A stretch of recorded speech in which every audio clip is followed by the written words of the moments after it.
All right, today we're diving into the Ruger M77 Hawkeye Alaskan rifle, and we're pairing it with the absolute beast of a cartridge that is the 350 Whelen.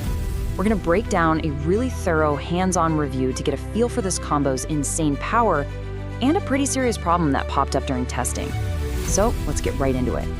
He's about to chamber a torpedo. I mean, that's how the source for this explainer described loading around into this rifle. That single image tells you just about everything you need to know.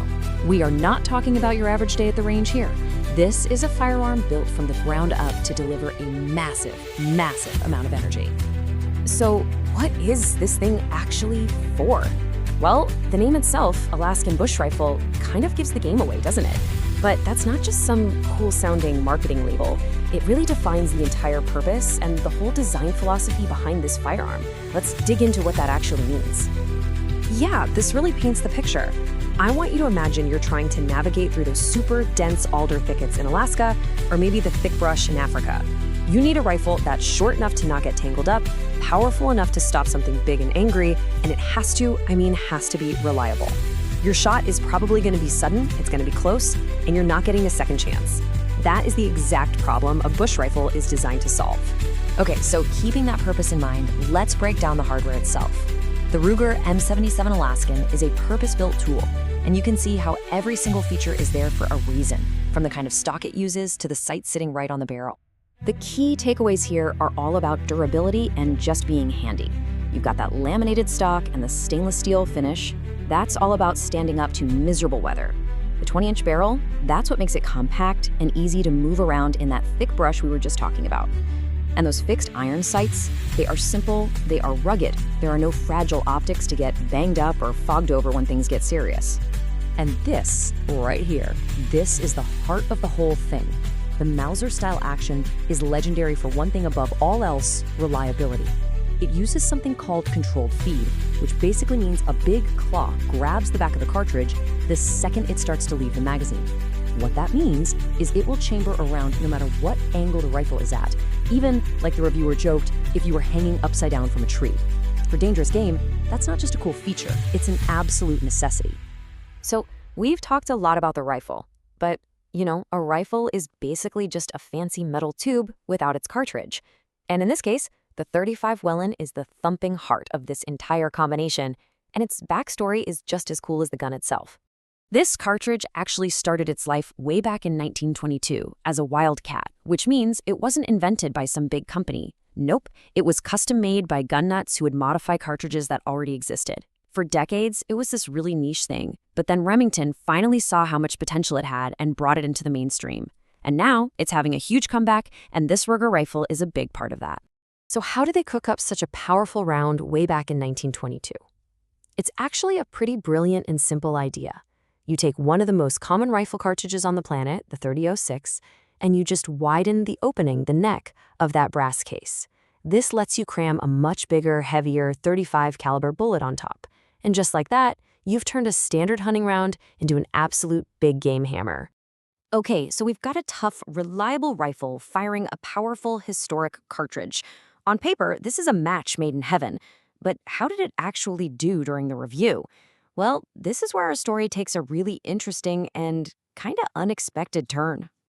First, let's just talk about raw power. A heavy 225-grain bullet rockets out of this rifle's muzzle at 2,800 feet per second. I mean, that is just a staggering amount of energy. It's more than enough to handle any game animal in North America, period. And this quote right here, this captures what that number actually feels like in the real world. When this round hits something soft, like a big jug of water, the effect isn't just a clean hole, it's a violent, explosive detonation. The energy transfer is so huge that it literally just vaporizes the target. It's just raw, undeniable power. But here's the puzzle. The whole point of a rifle like this, with its legendary Mauser action, is supposed to be unquestionable, absolute reliability. And yet, during the review, a critical failure happened. Not just once, but multiple times. And that raises a really serious question. Is the problem with the rifle, or is it the ammo? This table lays out the problem perfectly. It's crystal clear. When the rifle was fed ammo from Winchester and from Buffalo Bore, it went bang every single time. Perfect. But with that third brand, Remington Core-Locked, there were frequent misfires. You'd pull the trigger, you'd hear the click of the firing pin hitting, but the round just wouldn't go off. And we're not talking about a one-off fluke here. These were repeated light strikes with one specific type of ammo. The plot thickened when the reviewer noticed something really weird. The Buffalo Bore ammo, which worked perfectly, was actually using brass cases made by Remington. So that kind of suggests the brass case itself wasn't the problem, but maybe, just maybe, it was a bad batch of primers in that specific lot of Remington factory ammo. So, after all that, the power, the design, these confusing failures, what's the final takeaway here?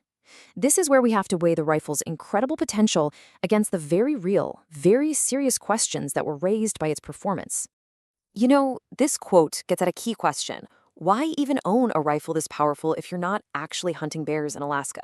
And the reviewer's answer is simple, and it's honest. For a lot of people, it's about appreciating the history, the engineering, and just the pure experience of it. A firearm like this doesn't always need to have a strictly practical purpose. And that brings us to the final balance sheet. In the pro column, you've got a rifle with just immense power in a handy, compact package, all built on a legendary action that's been proven for over a century. But in the con column, you have that demonstrated unreliability with a major ammo brand, which completely undermines its main purpose as a defense gun for dangerous game. And, the fact that it shot a little low with the iron sights was a smaller issue, but still, it's worth noting. And that's really where we have to end it. This rifle is a powerful puzzle. It has all the right ingredients to be the perfect tool for when you're deep in the woods.